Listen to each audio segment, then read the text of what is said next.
Welcome back to Payback Logs. Grab your snacks, get comfortable, and remember, the people in these stories had every chance to behave themselves. They just chose wrong. Drop a comment and be sure to subscribe. You're going to love it here. The digital world doesn't have a cent, but to a man who spent 35 years at the Securities and Exchange Commission, fraud always smells like ozone and desperation. It's the smell of a cooling fan working too hard in a room where someone is trying to move numbers faster than the law can follow. My name is Winston Vance. I'm 70 years old. I live in a house that is paid for, drive a sedan that is 10 years old, and I wear a Casio G-Shock because I need a watch that can survive a sub-basement audit, not a watch that tells people how much I have in the bank. For over 3 decades, I was a lead compliance officer.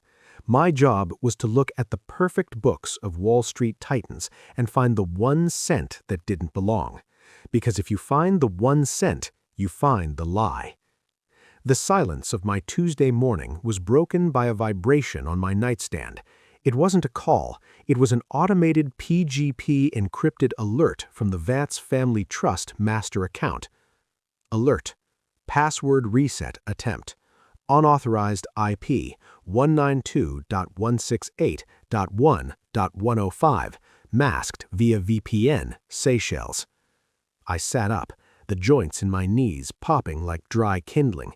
I didn't panic. Panic is for people who don't have a paper trail. I opened my laptop, the screen's blue light reflecting in my glasses. I hadn't changed my password in 6 months. More importantly, the family trust, the $4.2 million Eleanor and I had spent our lives building through disciplined indexing in municipal bonds, was locked behind a triple-layered authentication wall. I checked the metadata of the login attempt. The VPN was sophisticated, but the fingerprint of the hardware was familiar. It was a high-end gaming laptop, the kind with liquid cooling and enough processing power to mine Bitcoin. It was the same laptop my son-in-law, Jared, had been bragging about at Sunday dinner. Jared is 38. He's the kind of man who uses words like synergy, disruption, and leveraged yield because he thinks they sound like a suit of armor. He married my daughter, Chloe, 4 years ago. I've always viewed him the way I view a high-risk penny stock, plenty of flash, zero underlying value. An hour later, Jared dropped in. He didn't knock. He used the spare key Chloe keeps for emergencies. He walked into my study wearing a tailored vest and a watch that hadn't been there on Sunday. It was an Audemars Piguet Royal Oak, retail $28,000. "Winston, you're up early today." Jared's voice was a pitch too high, a classic indicator of elevated cortisol. "I was just in the neighborhood. Hey, I heard the bank had a little server hiccup this morning, some password reset glitches. If you get an email, just ignore it. I've already talked to their tech support." I looked at the watch on his wrist. Then I looked at his eyes. They were darting towards my laptop screen. "A glitch, Jared?" I asked. I leaned back in my chair, keeping my hands visible on the desk. "Usually, glitches don't originate from servers in the Seychelles." Jared laughed, a dry rattling sound. "You know how these cloud-based systems work, Win. Data bounces all over the globe. It's the new normal. Speaking of normal, how's the portfolio? I saw the markets dipped. If you want, I can move some of the trust into a liquidity pool I'm managing. We're seeing 30% returns on a DeFi protocol out of Singapore. It's God mode for your savings." 30%, I repeated. I let the silence hang in the air.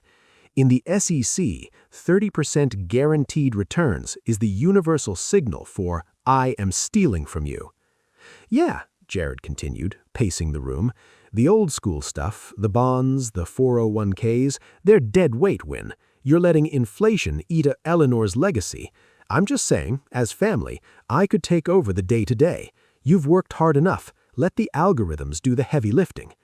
I looked at a framed photo of Eleanor on my desk. She was a librarian, a woman who could find a single misplaced book in a library of 1 million. She taught me that if the story doesn't make sense, it's because someone is skipping pages.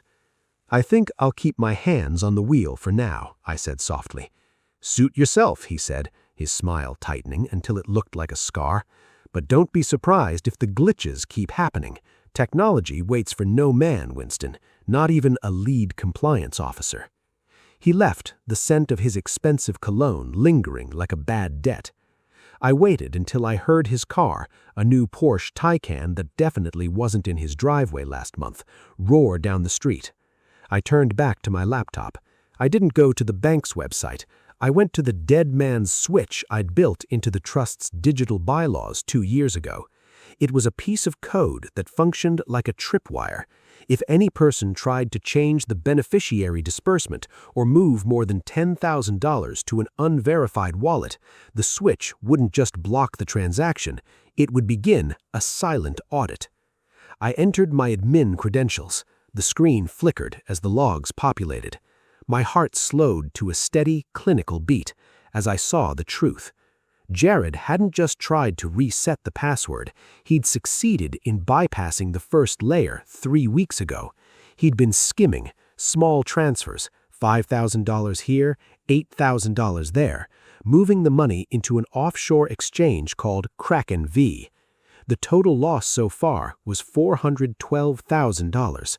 He was using the family trust as a personal piggy bank to fund a high-stakes crypto gamble that was clearly failing.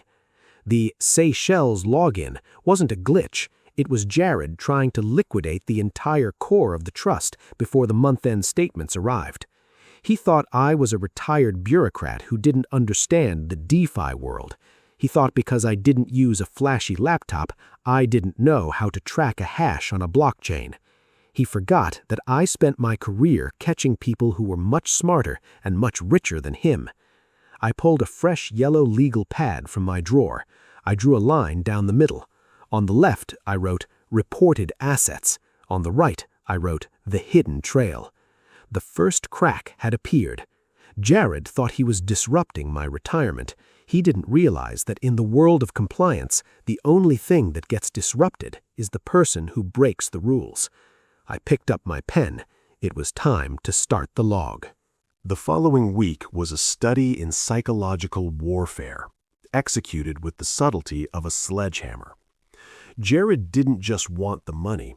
He wanted me to believe I was no longer capable of holding it. He began a campaign of digital gaslighting, a modern twist on an old tactic, designed to make a man of 70 feel like a ghost in his own life. It started with the tech phobia narrative. Jared began showing up at the house unannounced, always with a new gadget or a frantic update about a security breach that didn't exist. He'd stand over my shoulder while I checked my email, sighing with a theatrical, weary patience. "Win, you're still using two-factor via SMS?" he asked, his voice dripping with condescending pity. "That's like leaving your front door open and putting up a sign that says, 'Steal my life.' You're an SEC guy, you should know this, but I guess the world moved on while you were focused on paper ledgers." I watched him. I watched the way his eyes never met mine, instead darting to the reflection of my monitor in the window. "SMS is baseline, Jared. My primary security is hardware encrypted." "Baseline? It's obsolete, Win. Look, you're getting confused. Yesterday, Chloe said you called the bank 4 times asking about a missing $5,000. There was no $5,000. It was a rebalancing fee. You're starting to see ghosts in the machine. It's a classic symptom of cognitive fatigue. The compliance mindset is turning into paranoia." I hadn't called the bank once. I had, however, logged into the back end of the trust from a clean, air-gapped terminal. I knew the $5,000 hadn't gone to a fee. It had been routed through a mixer, a service used to tumble cryptocurrency to hide its origin. "Maybe you're right," I said, leaning back and letting my shoulders slump. I played the part of the tired old man. I let a little tremor into my hand as I reached for my coffee. "Everything moves so fast now, the DeFi protocols. It's a different language."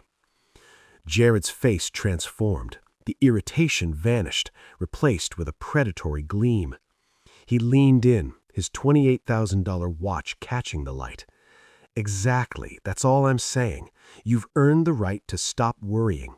If you just sign over the limited power of asset management, I can handle the technical side.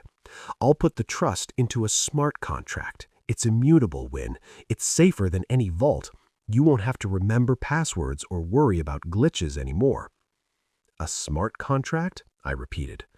I knew the technical definition. A self-executing contract with the terms of the agreement between buyer and seller being directly written into lines of code. Exactly, Jared urged. It's the future. But if you keep trying to audit things you don't understand, you're going to make a mistake, a big one. You might lock yourself out of Eleanor's legacy forever.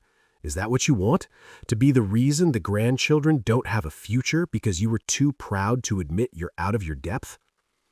He was using the grandchildren card, the ultimate emotional extortion. He wanted me to believe that my oversight was actually a liability.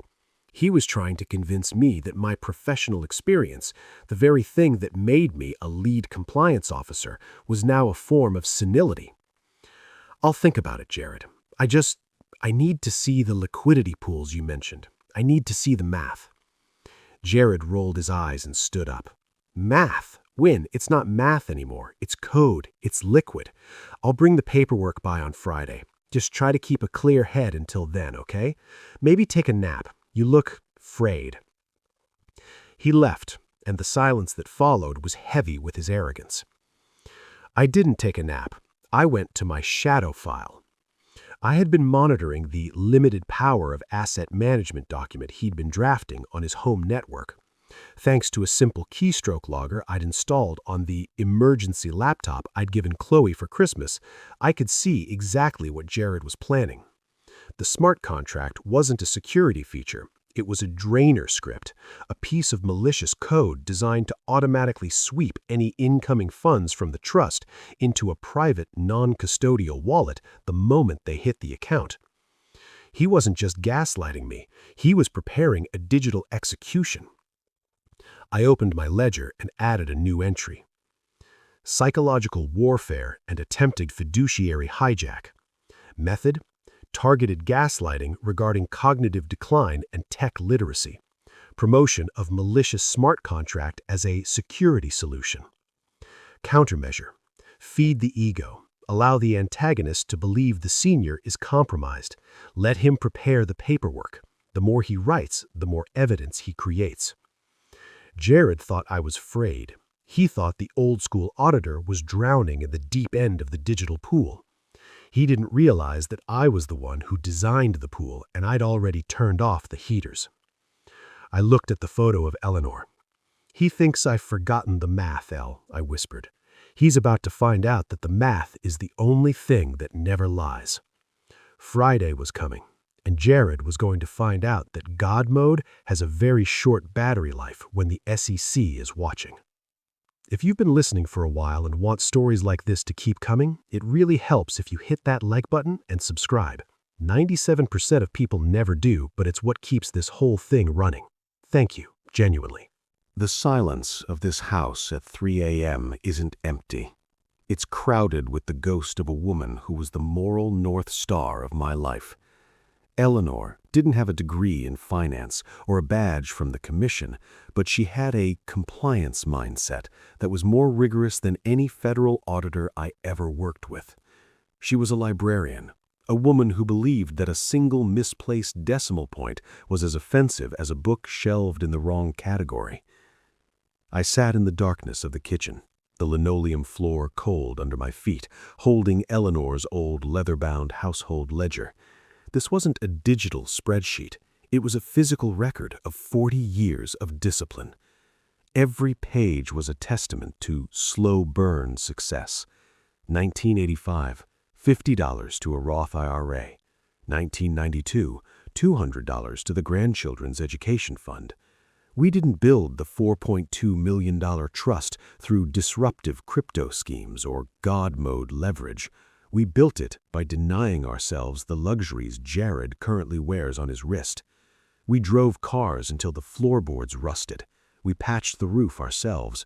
We understood that wealth isn't what you spend, it's what you keep. I remember a night in 2008, during the height of the financial crisis. The world was screaming that the sky was falling. My colleagues at the SEC were working 20-hour days, watching titans of industry crumble like sandcastles. I came home, exhausted, the weight of the global economy on my shoulders. Eleanor was sitting at this very table, a pot of tea between us. "Winston," she had said, her voice like a steady hand on a tiller. "The numbers on the screen are just noise. Our ethics are the signal. As long as we didn't lie to get what we have, we won't lose it to a lie. Keep your eyes on the ledger, not the headlines." She was the one who insisted on the non-negotiable clause in the family trust. She wanted to ensure that the money would be a foundation for Chloe and the kids, not a temptation. "Make it hard to touch, Winston," she told me. "Make it so that anyone who wants to take from it has to prove they're worthy of it." I looked at the empty chair across from me. Eleanor had been gone for 3 years, but her voice was the only thing I could hear as I watched Jared's digital fingerprints all over our life savings. Jared thinks he's stealing from an old man who doesn't understand the new world. He doesn't realize he's stealing from Eleanor. He's stealing the 40 years she spent clipping coupons. He's stealing the summer vacations we skipped to ensure the grandchildren would never know the weight of a student loan. Every time I see him touch that $28,000 watch, I don't see gold and sapphire glass. I see the thousands of small sacrifices Eleanor made. I see the ethics as signal that he's currently drowning out with the noise of his greed. The emotional stakes aren't just about the balance sheet. They're about the promise I made to her before the cancer took her voice. I promised her the legacy would be non-negotiable. I stood up and went to the basement. Behind a stack of old National Geographic magazines, there's a small fireproof safe. Inside isn't gold or cash. It's a series of encrypted hard drives and the original physical copies of the trust's bylaws, the ones with the dead man's switch clauses, written in plain English, signed in Eleanor's elegant library standard cursive. Jared thinks technology is his weapon. He thinks because he can use a VPN and a mixer, he's invisible. He forgot that the most powerful technology in the world is a human being with a memory and a purpose. I felt a cold, familiar resolve. My grief hadn't weakened me. It had sharpened me into a tool. Jared was about to learn that you don't mess with a librarian's ledger, and you certainly don't mess with an SEC auditor's promise to his late wife. I went back upstairs, sat at my desk, and opened the shadow file again. He chose the wrong man to gaslight Elle, and he definitely chose the wrong woman to rob. The ghost of the past was no longer a haunting, it was a mobilization order. Stage 3 was about the memory. Stage 4 would be about the evidence. I picked up my pen. It was time to start the quiet audit. In the world of federal compliance, we have a saying: amateurs chase the money, professionals chase the metadata. Jared was an amateur. He believed that because his transactions were decentralized, they were invisible. He didn't realize that the blockchain is the most transparent ledger ever created, a permanent, indelible record of every sin committed in the digital dark. I didn't confront him. I didn't call the police. That would be premature. A quiet audit requires the patience of a hunter. I sat in my study. The air hummed with the soft whir of my air-gapped laptop and began to pull the thread. Using my old credentials, the ones that still carry weight in the back channels of financial intelligence, I initiated a KYC trace. Jared had moved $412,000 through a mixer, but even mixers have exit nodes. You can tumble the coins all you want, but eventually you have to turn that code back into cold, hard cash to pay for a $28,000 watch and a Porsche Taycan. I tracked the hop points. He had moved the funds from the family trust to a hardware wallet, then through a tornado-style mixer, and finally into a shell account at a neobank in Lithuania. From there, it was wired to a domestic LLC he'd set up 3 months ago, J Thrive Disruptive Ventures. The technical term for this is layering. It's the second stage of money laundering, designed to distance the illegal proceeds from their source. But Jared was sloppy. He had used his home IP address to check the balance of the Lithuanian account twice, once on the night I received the password reset alert. I began building the case binder. This wasn't just a folder, it was a federal-grade dossier. I captured the hash IDs of every transaction. I took screenshots of the veto logs from the trust's back end.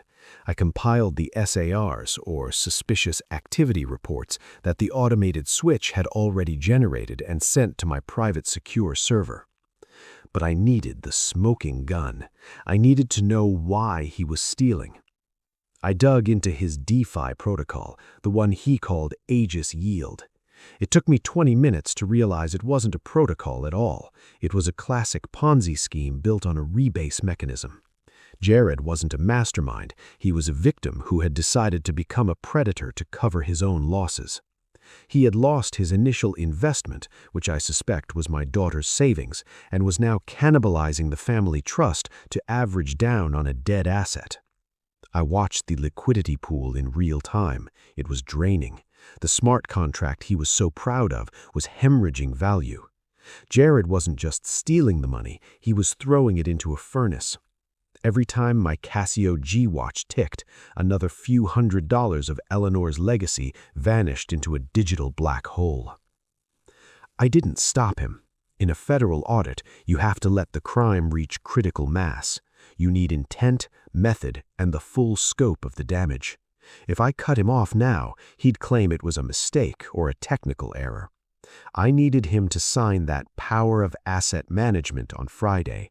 I needed him to commit the final irrevocable act of fiduciary betrayal.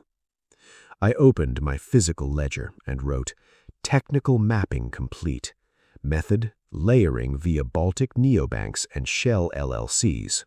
Motive, Ponzi loss mitigation. Evidence, 14 hash IDs, 3 IP matches, 1 fraudulent LLC filing.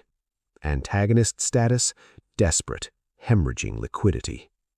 The audit was no longer quiet in my mind. It was screaming.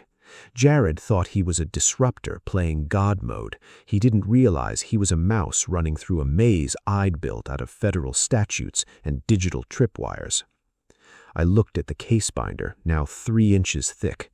It was the most beautiful thing I'd seen since Eleanor's garden in full bloom. It was the truth, documented, indexed, and ready for delivery. Only Jared's mismatch would be the discovery of the collateral damage, the moment I realized that Jared wasn't just stealing our past, he was destroying our future. I closed the laptop. Friday was 48 hours away.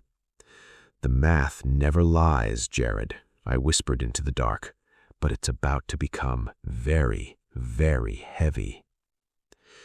If you've been listening for a while and want stories like this to keep coming, it really helps if you hit that like button and subscribe.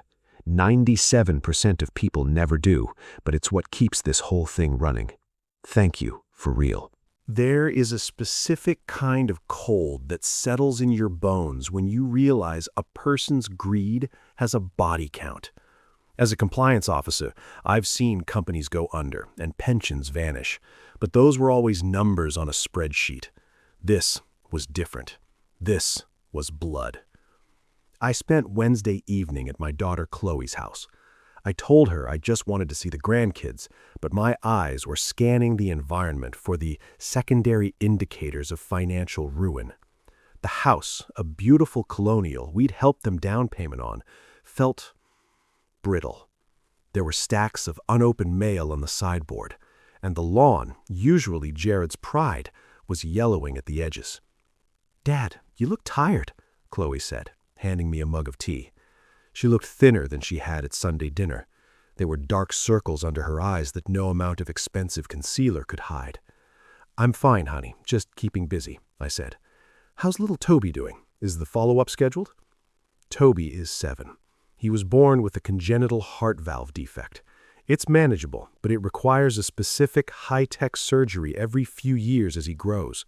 The next one, the Fontan procedure, was supposed to happen next month. Eleanor and I had set up a specific health escrow account within the trust, earmarked exclusively for Toby's medical expenses. It was untouchable. Or so I thought. Chloe's hand trembled, and she looked away. We had to push it back, Dad. Jared said there was a pre-authorization issue with the insurance company. He said the funds were temporarily illiquid due to some bank restructuring. My heart didn't just sink, it turned to lead. Illiquid, I repeated. The word tasted like poison. Chloe, look at me. Did Jared ask you to sign anything? A bridge loan? A credit application? She started to cry. Quiet, jagged sobs that tore through the silence of the kitchen. He said we needed to bridge the gap until his venture paid out. He said he'd handle everything. He had me sign some papers in the car while Toby was in the back. I didn't even read them, Dad. I trusted him. I didn't say another word. I didn't need to. I knew the technical reality. Jared hadn't just skimmed the trust. He had committed fiduciary identity theft. He had forged Chloe's signature on a high-interest bridge loan, using her excellent credit, built over 20 years of discipline, as fuel for his failing crypto furnace. But the final blow came when I went back to my truck and pulled up the health escrow logs on my secure tablet. The account was empty. Jared had bypassed the medical-only restriction by classifying a $150,000 withdrawal as an emergency operational expense for a shell medical supply company he'd registered in Delaware. He had gambled his own child's heartbeat on a digital lie. I sat in the dark of my truck, the steering wheel cold under my hands. I thought of Toby, sleeping inside, unaware that the hero who bought him a new bike last month had stolen the very thing that kept him alive. The professional detachment I'd maintained for 35 years finally shattered. This wasn't just compliance anymore. This was a rescue mission. I opened my case binder and added the final devastating section, collateral human impact. I documented the medical deferment, the forged bridge loans, and the systematic financial isolation of my daughter. Jared was no longer just a thief. He was a parasite, and a parasite doesn't stop until the host is dead. I checked my Casio. Friday was tomorrow. Jared was coming over at 2 p.m. with the power of asset management papers. He thought he was coming to collect his final prize. He didn't realize he was walking into a trap designed by a man who just watched him hurt the only people I have left. I drove home, the white lines on the highway blurring into a single focused path. I didn't feel old. I didn't feel frayed. I felt like a lead compliance officer who had just found the 1 cent that would burn Jared's entire world to the ground. You should have left the boy's money alone, Jared. You should have stayed away from Toby. The audit was over. The dead man's switch was primed. All that was left was the execution. The house was ready. The silence in the living room wasn't peaceful. It was the pressurized quiet of a courtroom before the judge enters. I sat in my wingback chair, the one Eleanor bought me for my 50th birthday, and placed a single blue folder on the coffee table. Jared thought he was the master of the dead man's switch, a term he tossed around to sound like a digital mercenary. But he didn't realize that in the world of high-stakes federal compliance, a dead man's switch isn't just a piece of code. It's a legal and financial tripwire that fires in multiple directions at once. I opened my laptop and pulled up the compliance trigger I'd embedded in the trust's digital bylaws. To Jared, it looked like a standard security update. In reality, it was a fail-safe protocol connected directly to the Treasury's FinCEN, Financial Crimes Enforcement Network, red flag portal. The technicality was elegant in its simplicity. As the founding trustee, I had established a vetting requirement.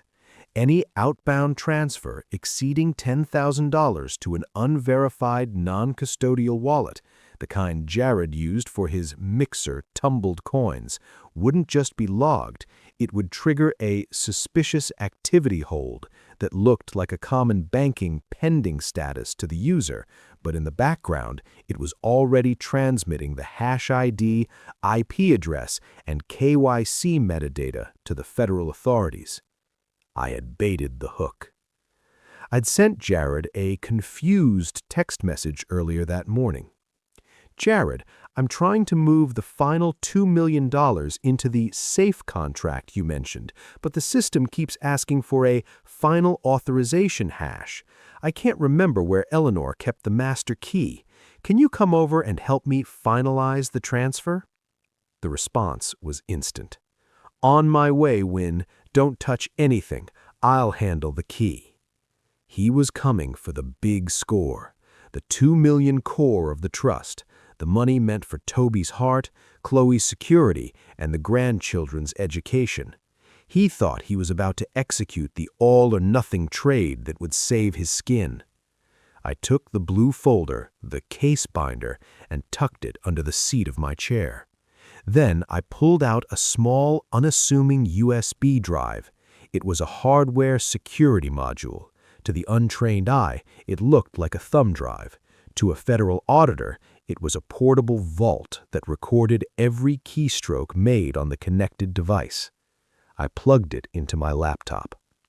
I sat there looking at my Casio. 1:58 p.m. I felt a strange sense of calm. It was the same feeling I had when I led the audit team into the offices of a crooked hedge fund in '08. The evidence was gathered, the trap was set, the invisible walls were closing in, and the target was walking through the front door with a smile on his face. He thinks he's going to God mode the future, Elle, I whispered, glancing at her photo. He doesn't realize that in the world of federal law, there's no such thing as an untraceable sin.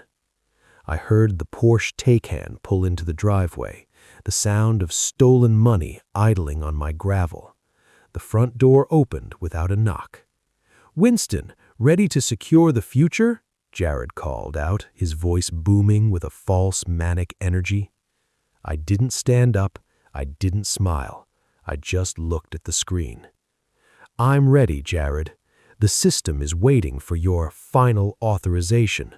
Why don't you sit down and show me how it's done?"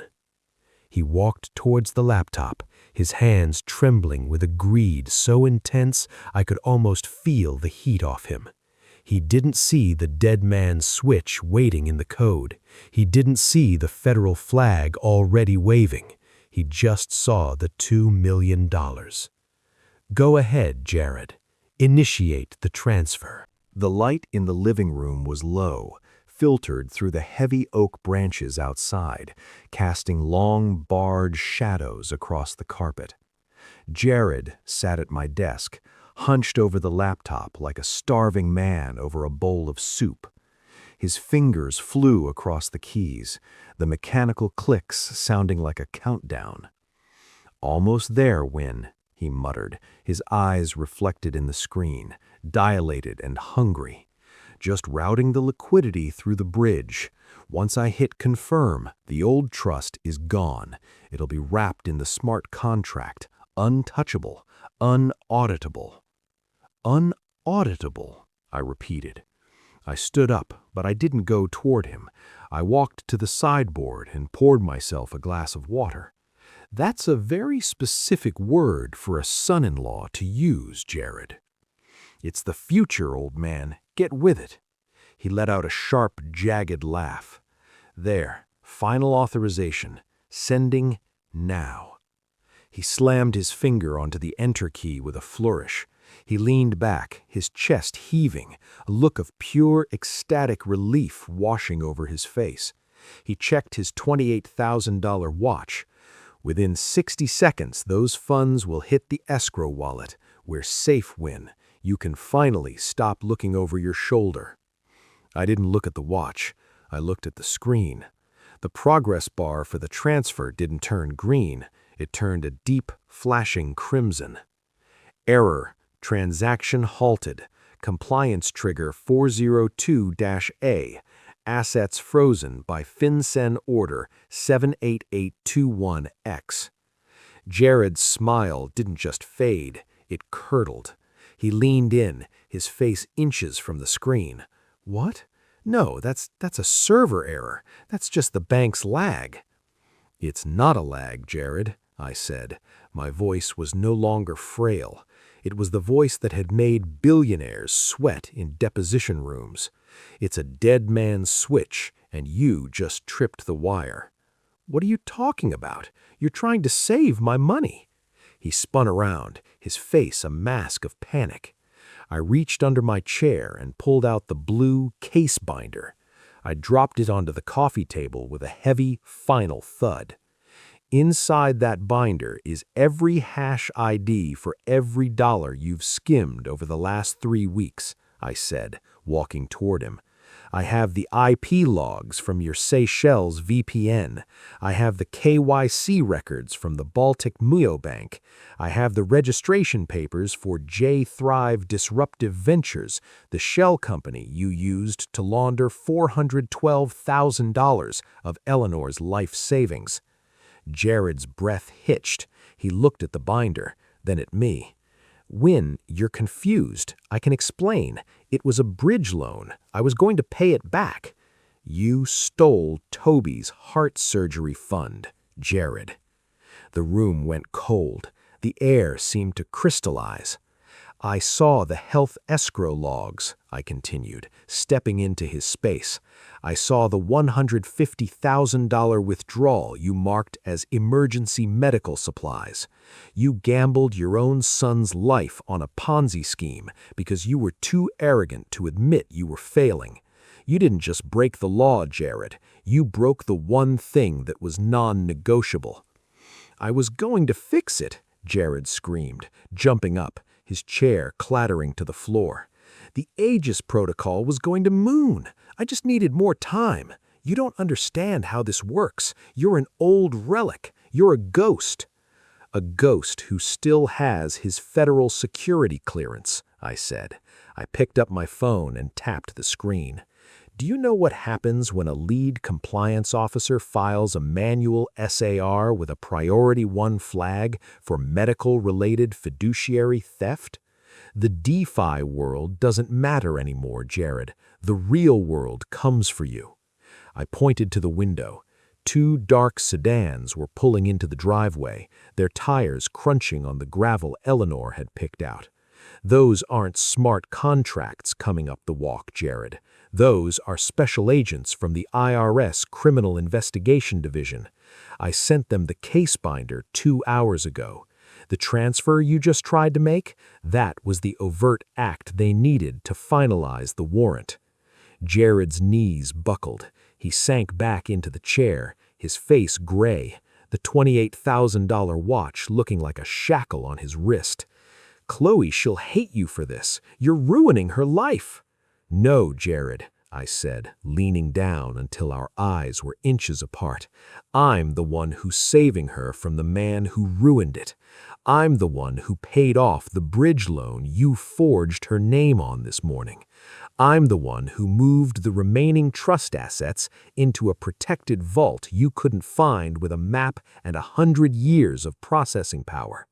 A heavy knock came at the door, not the sound of a neighbor, but the rhythmic, authoritative strike of the law.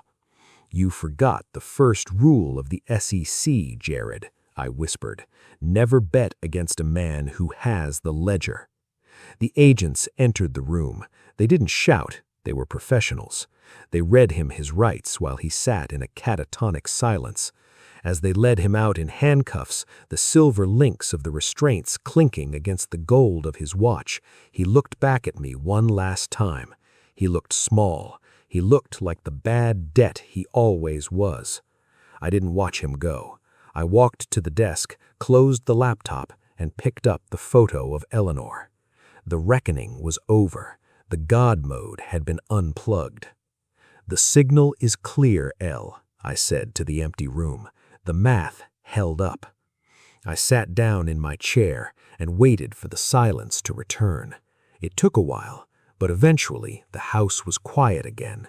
The ozone smell of the electronics faded, replaced by the scent of old paper and the steady, honest ticking of the clock. The audit was finalized. The front door clicked shut with a finality that seemed to ripple through the very foundations of the house. The sirens faded into the distance, leaving behind a silence that was no longer pressurized or defensive. It was simply the quiet of a job finished to specification. The weeks that followed were a blur of technical restoration and legal shielding. Jared's DeFi empire was revealed to be exactly what I'd suspected, a hollow shell of wash trades and fabricated liquidity. He was facing 12 counts of federal wire fraud, aggravated identity theft, and embezzlement of fiduciary funds. The $28,000 watch and the Porsche were seized as assets of a crime. To the world, he was a headline. To me, he was just a bad entry that had been successfully redacted. Chloe and the children moved into the guest wing of the farmhouse. There were tears, yes, the kind that come when the person you trusted most is revealed to be a stranger. But as the dead man's switch funds were unfrozen and moved back into the core accounts, a different kind of peace took hold. Monday morning arrived, crisp and clear. I stood in the waiting room of the children's hospital, my Casio G-Shock counting down the seconds. Toby was in surgery, the Fontan procedure. The $150,000 Jared had tried to incinerate was instead paying for the finest surgeons in the country. When the doctor walked out, removing his mask with a weary but triumphant smile, I didn't feel a rush of relief. I felt the steady, rhythmic satisfaction of a balanced ledger. Toby was stable. The health escrow had performed its function. I returned to the farmhouse that evening. I went into my office, the one that still smelled faintly of the ozone from the night of the reckoning. I sat at my desk and pulled out Eleanor's physical, leather-bound ledger. I opened it to the last page where Eleanor's handwriting ended, and I picked up my pen. Final compliance log, case number Vance Trust Recovery. Subject, Jared Miller. Status, federal remand and permanent debarment.